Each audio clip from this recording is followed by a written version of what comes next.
Okay, we're going to cover how a strato cylinder works. This is off of a chainsaw. They have them on blowers. I think some of the bigger trimmers use them now. But this is a 372 or 365 X torque cylinder. Not aware which. Typical cylinder. Start here since I have the piston for it. And we'll start at top dead center. At top dead center, you have combustion occur, piston gets forced down, and on the way down it creates pressure in the crankcase. The pressure in the crankcase gets forced out through these holes in this piston. For this particular cylinder, that it goes through the piston and the crankcase and gets fired into the lower part of the transfer. The transfer directs it into the upper part of the transfer, which directs the fuel air mix toward the intake side of the cylinder. As the intake side of the cylinder fills up with fresh air fuel mix, it starts to force your spent exhaust gases out of the exhaust. That process of air fuel helping clear the cylinder of spent exhaust is called scavenging. The downside to scavenging with just a standard cylinder is oftentimes some of that air and fuel mixture, the fresh air and fuel mixture, will flow out of the exhaust. That leads to increased hydrocarbon emissions and not good things. You can have good performance that way, but it's just not a good, it's just not good for the environment kind of deal. There's no if, ands, or buts about that one. It's just not good for things. It's wasteful, costs you more money because you're spending more on fuel. What it is good for is it's good for longevity of components because you kind of keep your exhaust cooler at that point, I imagine, and the exhaust side of your piston cooler because you've now introduced a vapor there, and that vapor is going to absorb some of the heat energy is going to get transferred to that vapor. And I think heat transfer is kind of the whole basis behind thermodynamics. That's I don't know much about thermodynamics past what I just said right there, so we'll just drop that topic where I brought it up. Anyway, good for power, not good for a whole lot else.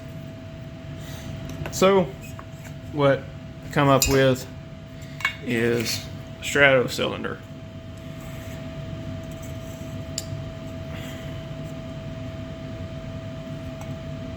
Strato cylinder and piston is going to have these channels in the piston, and they're shaped a very specific way. We'll cover that in a moment.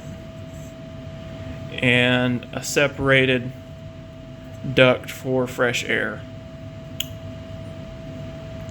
The fresh air is brought in by, what would it be brought in by? Inertia, or I don't know if it's brought in by inertia or just brought in from the speed of the intake charge. But anyway, you get fresh air brought in through here, air fuel mix through here. We'll start piston at top dead center. You get combustion, and we covered that the air is kind of getting dragged in through the intake boot and put into here. Guess what? That's the channel of the piston. Both sides line up. That channel of the piston is also in here. Well, when that piston is at top dead center, this is the point where the crankcase has lowest pressure, or it's in a low pressure state. I don't know if it's lowest, but it's in a low pressure state. So your fresh air is flowing through here, in through that channel, and then back into the transfer. You're just giving it another way to flow into the engine, or into the crankcase. Well, what happens is as that piston goes down, we've now trapped fresh air in this transfer. Here's your cap.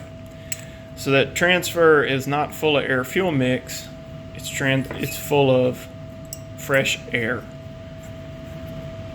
Piston comes down. The exhaust is going to open sometime back here.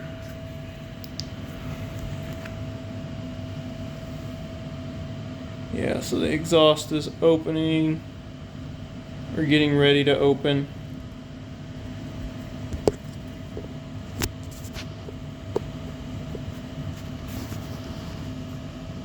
Let me see if I can do this, catch it on camera. So exhaust opens. And then your spent gases from combustion are starting to flow out. And then your transfer opens. Well, what did we jam the transfer full of before it opened? Just fresh air. So as that piston's coming down, you have a fresh air lead charge in your transfer. That shoots in to scavenge your cylinder. So you're not scavenging it with air fuel mixture, you're just scavenging the cylinder with air. And that's going to do two things for you. One, it saves you fuel because it saves you fuel and saves on emissions because you've now scavenged the cylinder with just fresh air instead of air fuel mixture. And two, in theory, it's going to give you a less diluted air fuel charge in the cylinder to where you should be able to get the most, in theory, you're going to get the most pure air fuel charge in there, which should be the best for power production. And then the piston's going to go up and it's going to do the same thing all over again.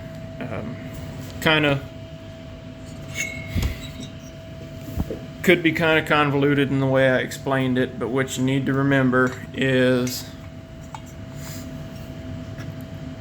air goes in through there, flows in through here, and then into the transfer. You store fresh air here once the piston comes down far enough, and when you start trying to force your air fuel charge in your crankcase through the transfer, you have that lead charge of fresh air to scavenge your cylinder. I know I just repeated myself, but that was trying to get the words out in the most coherent manner possible. I don't think it's really anything to be afraid of, be worried about. People say they run hot. Maybe the only thing I see missing out of the equation to make it run hot would just be less air fuel vapor in the cylinder to take for heat energy to be transferred to.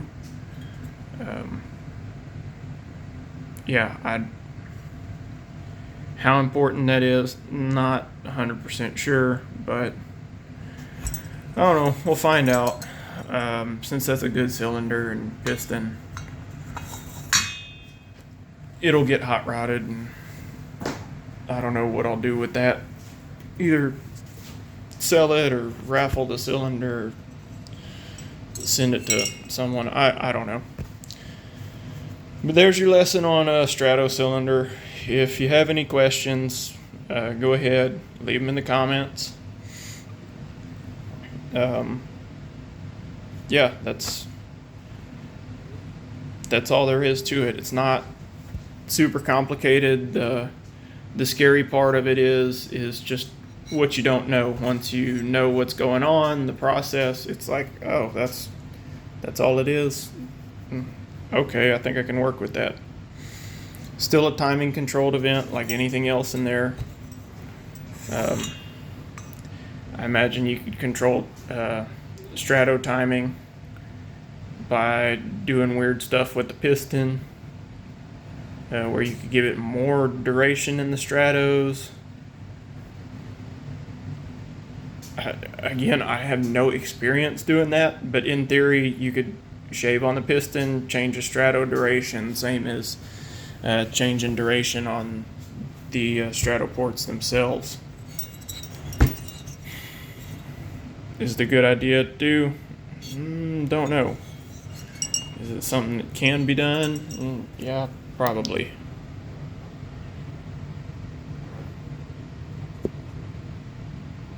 But there you go. And I'll cover what this is in a separate video. I'm going to go over transfers and stuff in a minute here. So there will be another video coming up. Sorry, I'd kind of trail off at the end. It just happens.